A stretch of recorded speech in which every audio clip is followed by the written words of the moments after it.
Welcome back to our channel. कैसे हैं आप सब? आई होप आप सब ठीक होंगे। मैं भी एकदम बढ़िया हूँ। तो welcome back to my another video. Last class में हम देख रहे थे राव चंद्र सेन। राव चंद्र सेन में हम देख चुके थे सारे पॉइंट्स, कैसे राजा बने, उनकी कहाँ मृत्यु हो गई थी, वो कहाँ उनका क्या क्या स्ट्रगल रहा था, वो सब हम देख चुके हैं। आज हम देखेंगे उनके टाइटल्स। टाइटल्स मैं कल भी बता चुकी थी, पर एक में कुछ मिस्टेक हो गई थी, तो मैं आज आपको दोबारा बता दूंगी क्या राव चंद्र सेन के टाइटल्स और उनमें और महाराणा प्रताप में क्या क्या समानताएं थी और क्या क्या डिफरेंसेस थे, ये भी आज हम देखेंगे। और हम देखेंगे नागौर कोट, कि नागौर कोट कहाँ था, कैसे लगा था, किस किस ने उस टाइम पे अधीनता स्वीकार करी थी, किस किसने नहीं करी थी, और एट द एंड जोधपुर किसे मिलता है। तो ये सब आज की क्लास में हम देखेंगे। स्टार्ट करते हैं। सबसे पहले हम देखेंगे आज इनके टाइटल। तो राव चंद्र सेन के 3 टाइटल थे, मैंने कल वाली क्लास में भी आपको बताया था। सबसे पहले मारवाड़ का महाराणा प्रताप, क्या महाराणा प्रताप ऑफ मारवाड़। सेकंड थे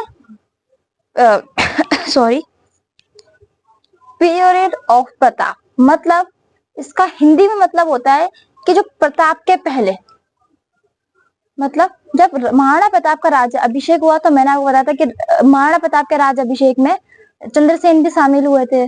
उस टाइम पे भी वो अकबर के खिलाफ युद्ध लड़ रहे थे। तो जाहिर सी बात है महाराणा प्रताप का तो जो उनसे स्ट्रगल था वो राजा बनने के बाद चालू हुआ था, पर एट द एंड हम ये देखेंगे तो चंद्रसेन का तो पहले से चल रहा था। चंद्रसेन ने बोला हम लठ बजा रहे, लेकिन मुझे क्या करना चाहिए कि तू भी हमारे रास्ते पे चल। तो कहीं ना कहीं शायद तक महाराणा प्रताप भी चंद्रसेन के रास्ते पे चले थे, इसलिए चंद्रसेन को बोला जाता है पीरियड ऑफ प्रताप, कि प्रताप से पहले, कि पहले से वो युद्ध लड़ता आ रहा था। फिर तीसरा फॉरगेटन किंग ऑफ मारवाड़, मतलब मैंने कल वाली क्लास में बोल दिया था कभी ना भूलने वाला राजा, पर ये सही नहीं है। क्या भूला बिसरा राजा, forgotten king of Marwar, Marwar का भूला हुआ राजा। क्यों मारवाड़ का भूला हुआ राजा? जब चंद्रसेन की मृत्यु हो जाती है उसके बाद में चंद्रसेन का बेटा राजा नहीं बनता, ना तो पोता राजा बनता है। कौन राजा बनता है? उसका भाई।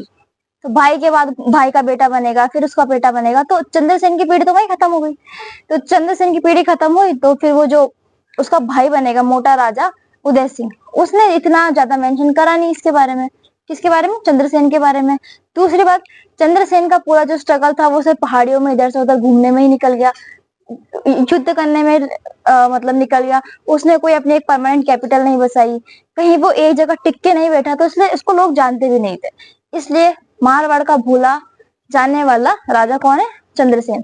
वो तो भला हो आरपीएससी का, जो आरपीएससी सवाल पूछती है, इसलिए हम जानते हैं कि राव चंद्रसेन नाम का कोई राजा था, नहीं तो ज्यादातर लोग राव चंद्रसेन को नहीं जानते। महाराणा प्रताप को सब जानते हैं, क्योंकि महाराणा प्रताप के बाद अमर सिंह जी राजा बने थे, उनके बेटे, फिर उनके बाद में उनके बेटे तो उनकी जो पीढ़ी पूरी आगे चली आ रही थी, इसलिए महाराणा प्रताप का हर चीज में उन्होंने बखान करवाया था। पर राव चंद्रसेन का ऐसा कुछ नहीं हुआ था। तो क्या था तीसरा title? Forgotten king of Marwar. तो ये क्या हो गया? ये तो उनके टाइटल्स हो गए। अब हम देखेंगे महाराणा प्रताप और चंद्रसेन कैसे दोनों सिमिलर थे। आरपीएससी मेंस में क्वेश्चन पूछती है कि चंद्रसेन और महाराणा प्रताप कैसे सिमिलर थे, कैसे उनमें डिफरेंसेस थे, और कैसे उनमें क्या क्या समानताएं थी। तो ये आरपीएससी सवाल पूछती है, मैं आपको लास्ट में बताऊंगी क्या सवाल पूछती है। अभी तो हम चालू करते हैं किससे? सबसे पहले हम उनकी समानताएं देखे था। तो सबसे पहले तो उनकी सबसे बड़ी समानता तो क्या थी? दोनों ने ही अकबर की जो अधीनता थी वो स्वीकार नहीं करी थी। मतलब अकबर की जो सुप्रीमर्सी थी ना तो महाराणा प्रताप ने स्वीकार करी थी, ना ही चंद्रसेन ने स्वीकार करी थी। तो पहला पॉइंट तो ये बन गया, कौन सा? दोनों ने उनकी अधीनता स्वीकार नहीं करी थी। उसके बाद में दोनों ही ने सेम टैक्टिक से वो लड़े थे। क्या? गोरिल्ला टैक्टिक, यानी छापामार युद्ध। वो दोनों ही छापामार युद्ध करते थे। कौन? महाराणा प्रताप भी छापामार युद्ध करते थे और राव चंद्रसेन भी छापामार युद्ध करते थे। दोनों की जो टैक्टिक थी युद्ध करने की वो सेम थी। कौन सी थी? Gorilla tactic. सेकंड पॉइंट ये हो गया। तीसरा पॉइंट क्या हुआ? तीसरा पॉइंट ये हुआ इनके मतलब इन दोनों के भाई खिलाफ थे, और दोनों के जो भाई थे वो किससे मिल गए थे? अकबर से मिल गए थे। जैसे महाराणा प्रताप के शक्ति सिंह जगमाल, ठीक है, कौन कौन? शक्ति सिंह और जगमाल हो गए थे, और उधर से जो चंद्रसेन थे उनके उदय सिंह और राम सिंह। तो ये चारों कहाँ मिल गए थे? अकबर के साथ मिल गए थे, और इन दोनों ने अपने अकेले ने भाइयों का भी सामना करके पूरा अपना शासन चलाया था। तो इनके दोनों के भाई इनके खिलाफ थे। इनके साथ नहीं थे। शक्ति सिंह, जगमाल, महाराणा प्रताप के, और एक और भाई का नाम है सागर, उसको भी अपन ऐड कर सकते हैं इसमें। 3 भाई थे महाराणा प्रताप के, और 2 भाई थे किसके, उदय सिंह और राम सिंह, किसके, चंद्रसेन के। ये तीनों अकबर के पास चले गए थे। इसके बाद में हम देखते हैं अकबर ने इनकी 80% तक जो टेरिटरी थी उस पर कब्जा कर रखा था। किसकी, अकबर ने। किस किसकी, महाराणा प्रताप की और चंद्रसेन की, दोनों की 80% जो टेरिटरी थी उस पर कब्जा कर रखा था। इन दोनों के पास स्मॉल पीस ऑफ लैंड था, मतलब बहुत अपनी जमीन का थोड़ा सा हिस्सा था, उसमें ये लोग रहे थे और इन्होंने अपना युद्ध करा था। इनकी महाराणा प्रताप का चित्तौड़गढ़ छीन लिया था और उदयपुर छीन लिया था। इधर से अपन ये देखते हैं चंद्रसेन जहां जहां गया वहां छीना, उदयपुर छीना, शिवाना छीना, सब छीन छीन के, तो उदयपुर और उनके मारवाड़ वालों के पास थोड़ी सी जगह बची थी, तो वो थोड़ी सी जगह में रह के अपने उन्होंने युद्ध लड़ा। उनके पास उनका पूरा युद्ध नहीं, पूरा युद्ध का मैदान नहीं था, पूरी उनकी जमीन नहीं थी, पूरा उनका टेरिटरी नहीं थी उनके पास। उनके पास उस टेरिटरी में से थोड़ा थोड़ा सा हिस्सा था, दोनों ने उसमें रह के अपना युद्ध लड़ा और बहुत अच्छी तरीके से युद्ध लड़ा दोनों ने। तो दोनों में ये भी समानता है, कौन कौन सी, कि दोनों के पास थोड़ा थोड़ी पीस ऑफ लैंड था और उन दोनों ने उसमें लेके युद्ध करा। इसके बाद में दोनों को ही अपनी कैपिटल छोड़ के बाहर आश्रय लेना पड़ा। जैसे हमने देखा था जो महाराणा प्रताप थे, वो थोड़े दिन तक भी लोग साथ जंगलों में रहते, पहाड़ों में रहते, वो बाहर रहते। इसके बाद में हम देखते हैं जो चंद्रसेन थे, वो पहले डूंगरपुर जाते हैं, बांसवाड़ा जाते हैं, प्रतापगढ़ जाते हैं, ठीक है, सिरोही जाते हैं, और थोड़े दिन तक वो मेवाड़ भी रखे गए थे। तो वो सब उनको हमेशा ज्यादा टाइम बाहर रहना पड़ा, बाहर आश्रय लेना पड़ा।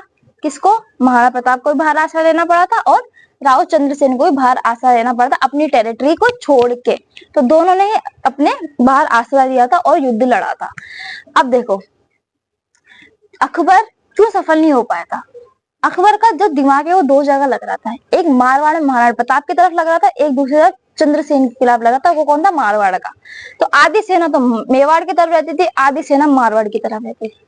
और जो बीच के छोटे छोटे जो बेल्ट थी, जो यहाँ से गुजरात की जाने वाली बेल्ट है, यहाँ से मालवा जाने वाली बेल्ट है, इसमें आते थे सुरोई आ गया, प्रतापगढ़ आ गया, बांसवाड़ा आ गया, इन सब के जो राजा थे इन सब ने चेन बना रखी थी।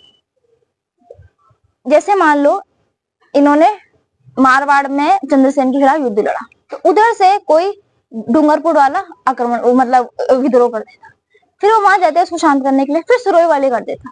तो ये अकबर की सेना को इन सब में इतना मर्ज कर रखा था कि वो बेचारी समझ ही नहीं पाती थी कि हम क्या करें। तो अगर एक युद्ध हो रहा होता, मतलब या तो सिर्फ चंद्रसेन लड़ रहा होता, महाराणा प्रताप नहीं लड़ रहे होते, तो शायद अकबर जो उनको हरा देता। लेकिन या तो महाराणा प्रताप लड़ रहे होते और चंद्रसेन नहीं लड़ रहा होता, चंद्रसेन साथ दे रहा होता अकबर का, तो शायद अकबर हरा देता। लेकिन अकबर को मर्ज कर रखा था हर जगह। अकबर का पूरा ध्यान राजस्थान की तरफ था, सबके जो युद्ध शांत कराने में।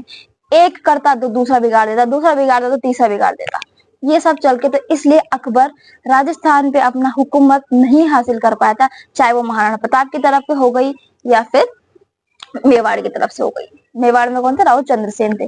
तो ये दोनों ही बाहर जाके आश्रय लेते हैं। जैसे कि हमने एक देखा जो प्रताप थे वो तो 56 की पहाड़ियों में जाके आसरा लिया था उन्होंने, किसने, महाराणा प्रताप ने। और जो ये थे चंद्रसेन थे, इन्होंने डूंगरपुर का जो राजा था आस्करण, उसके बाद जाके इन्होंने आश्रय लिया था। किसने, राव चंद्रसेन को। किसका, डूंगरपुर के जो राजा थे आस्करण, उनके बाद जाके इन्होंने आश्रय लिया था। किसने, राव चंद्रसेन ने। तो ये तो हमने देखी दोनों में क्या क्या समानताएं थी, क्या क्या सिमिलरिटीज थी। अब हम देखें इन दोनों में क्या क्या डिफरेंस थे। अब अगर आप किसी की समानताएं लिखेंगे तो उसमें ऐसा तो है नहीं कि दोनों सेम ही होंगे ना, दोनों अलग अलग भी होंगे। तो दोनों का अलग अलग भी पॉइंट ऑफ व्यू था। तो हम देखते हैं दोनों में क्या क्या डिफरेंसेस थे। तो सबसे पहला डिफरेंस तो ये था, प्रताप जैसे ही राजा बनते हैं उनका एक माइंड ऑफ थॉट क्लियर था कि मेरे को अकबर के खिलाफ युद्ध करना है, मेरे को उसकी अधीनता स्वीकार नहीं करनी। महाराणा प्रताप का स्टार्टिंग से विजन क्लियर था, पर हमको स्टार्टिंग में चंद्रसेन का विजन क्लियर नहीं दिखता, क्योंकि हमने बताया था कि चंद्रसेन कहीं ना कहीं तो नागौर कोर्ट में गया था, अकबर की देखने तो गया था कि क्या हालचाल चल रहे हैं। हाँ, नागौर कोर्ट के बाद में हमको चंद्रसेन का विजन भी क्लियर दिखता है कि उसने सोच लिया था कि अब हम सीधा युद्ध होगा, कोई अधीनता विधीनता की बात नहीं होगी। महाराणा प्रताप का स्टार्टिंग से ही विजन क्लियर था, और जो चंद्रसेन था उनका जो विजन था वो कब क्लियर हो गया था? नागौर कोर्ट के बाद क्लियर हो गया था। तो दोनों में डिफरेंस क्या क्या है कि महाराणा प्रताप तो जब उनका कोरोनेशन हुआ तब से ही वो अकबर के खिलाफ थे, और जो राव चंद्रसेन थे वो कब खिलाफ हो गए थे? नागौर कोर्ट के बाद वो प्रॉपर खिलाफ हो गए थे कि अब बिल्कुल भी बात करने की भी कोई गुंजाइश नहीं बची है। तो क्या हो गया था? दोनों एक दूसरे ये करके डिफरेंसेस था दोनों। सेकंड नंबर पे ये था, महाराणा प्रताप की जब मृत्यु हो जाती है तभी भी जो उनका स्ट्रगल था कि हम अधीनता स्वीकार नहीं करेंगे, तो अमर सिंह जी ने उसको बहुत टाइम तक चलाया। एट दी एंड फिर उनके जो बेटे थे उन्होंने अधीनता स्वीकार कर ली थी, पर अमर सिंह जी ने अपने मृत्यु तक अधीनता स्वीकार नहीं करी थी। उसमें उन्होंने कंडीशन रखी थी कि जो संधि है ये राजकुमार कर रहा है, राजा नहीं कर रहा, इसलिए राजा कभी भी कोर्ट में नहीं जाएगा। कौन जाएगा? राजकुमार कोर्ट में जाएगा। तो वो संधि से एट द एंड खुश नहीं थे, लेकिन फिर उनको प्रजा के बारे में सोच के इसलिए उन्होंने हामी भर दी थी। पर उन्होंने, आपने देखा था, वो वहां से चले जाते हैं, बाहर चले जाते हैं, वहीं रहते हैं वो। इसलिए महाराणा प्रताप का जो स्ट्रगल था वो अमर सिंह जी ने भी चलाया था, लेकिन चंद्रसेन का जो स्ट्रगल था वो खत्म हो जाता है चंद्रसेन के मरने के बाद। चंद्रसेन जैसे ही मरे तो जो मारवाड़ का स्ट्रगल था अकबर के खिलाफ कि हमको अधीनता स्वीकार नहीं करनी, वो वहीं खत्म हो जाता है जब अकबर की मृत्यु हो जाती है। सॉरी चंद्रसेन की मृत्यु हो जाती है। चंद्रसेन की मृत्यु के बाद उनका भाई मोटा राजा उदय सिंह बनेगा राजा। वो पहले ही नागौर कोर्ट में अधीनता स्वीकार कर चुका था, इसलिए कोई मतलब ही नहीं था। इसलिए जो चंद्रसेन की जो स्ट्रगल था वो वहीं खत्म हो जाता है। कहाँ पे? उनकी मृत्यु के बाद। पर महाराणा प्रताप का स्ट्रगल खत्म नहीं होता, उसको जारी कौन रखता है? उसको जारी रखते हैं अमर सिंह जी, उसको जारी रखते हैं। इसके बाद में हम ये देखते हैं कि जो प्रताप थे वो एक अपनी परमानेंट कहीं शेल्टर हाउस या कह सकते हैं अपन उसको, कुछ चीज बसा पाए जहां वो रहे। उन्होंने वहां पे थोड़ा डेवलपमेंट भी कराया एट द एंड, पर ऐसा राव चंद्रसेन नहीं कर पाए थे। हमने देखा था महाराणा प्रताप ने लास्ट में चावड़ बसाई, अपनी राजधानी बनाई चावड़ को। इसके बाद में अपना उन्होंने वहां पे डेवलपमेंट कराया, मंदिर बनवाया, फोर्ट बनवाया, पर राव चंद्रसेन ऐसा कुछ भी नहीं करा पाए थे। एक पॉइंट हमको ये मिलता है, एज अ शेल्टर के तौर पे, कहीं रहने के तौर पे, अपने सर पे छत वो नहीं करवा पाए। दूसरी चीज, महाराणा प्रताप के बहुत से युद्ध ऐसे हैं जो उन्होंने अकबर के आमने सामने लड़े हैं, जैसे हल्दी घाटी का युद्ध हो गया, दिवेर का युद्ध हो गया। पर चंद्रसेन के हमें ऐसा कोई भी युद्ध नहीं मिलता जो उन्होंने आमने सामने लड़ा हो। सारे के सारे उन्होंने गोरिल्ला टैक्टिक से लड़े थे, छापामार युद्ध लड़े थे। किसने? चंद्रसेन ने। पर हाँ, महाराणा प्रताप ने भी छापामार युद्ध ही लड़े हैं, लेकिन उनके 2-3 ऐसे युद्ध हैं जो सीधे आमने सामने समतल मैदान पे हुए गए हैं। किसके? महाराणा प्रताप के। और जो चंद्रसेन थे उन्होंने सारे के सारे युद्ध ही गोरिल्ला टैक्टिक से लड़े हैं, यानी छापामार युद्ध लड़े हैं। किन्होंने? राव चंद्रसेन ने।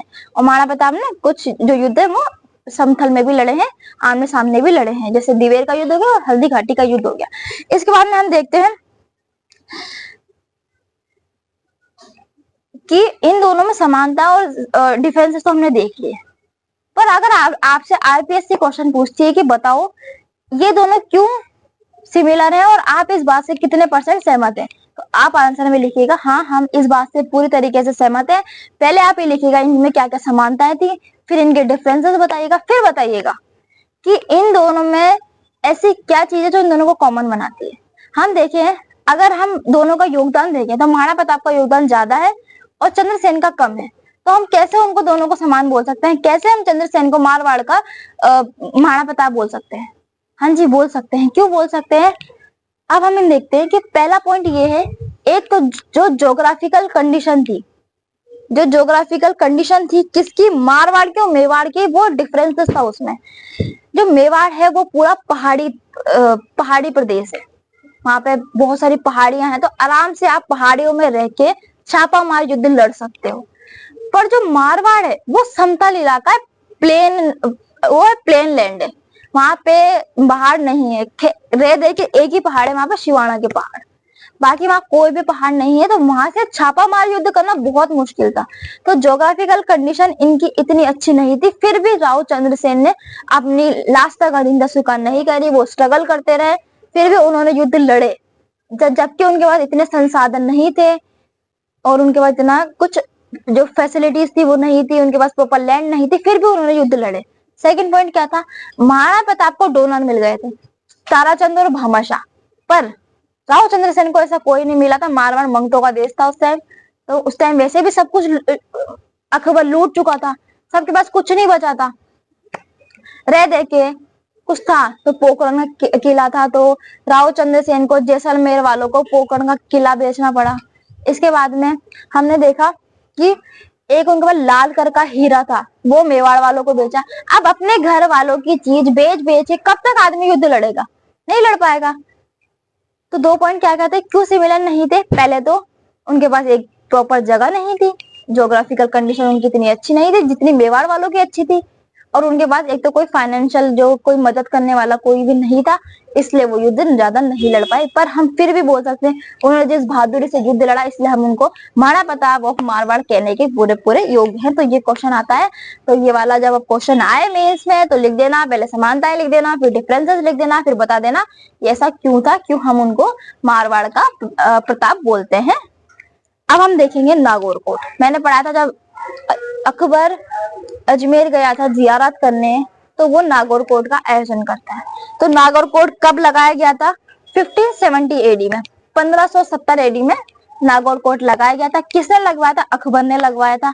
अब ये किस लिए लगवाया गया था, जो इसका मेन ऑब्जेक्टिव है वो तो ये है कि ये अकाल पड़ रहा था उस टाइम पर, तो ये अकाल राहत वर्ग, मतलब इस अकाल से बचने के लिए हमें क्या क्या करना चाहिए, इसलिए लगाया गया था। पर जो इसका ओरिजिनल मेन जो ऑब्जेक्टिव था वो ये था कि हमारी अधीनता कौन कौन स्वीकार करेगा। इसका जो अब बोलने के लिए तो क्या हम बोलेंगे कि ये तो इसलिए था फेमाइन रिलीफ वर्क के लिए लगाया गया था, मतलब अकाल का जो अकाल से राहत कार्यों के लिए लगाया गया था ये। और इसका जो मेन ऑब्जेक्टिव क्या था वो ये था कि अकबर की किस किसने अधीनता स्वीकार करनी है, किस किसने नहीं करनी। क्योंकि अकबर पहले कंफ्यूज है, नागौर कोट के पहले अकबर खुद नहीं जानता था कौन हमारे साथ है कौन हमारे साथ नहीं है।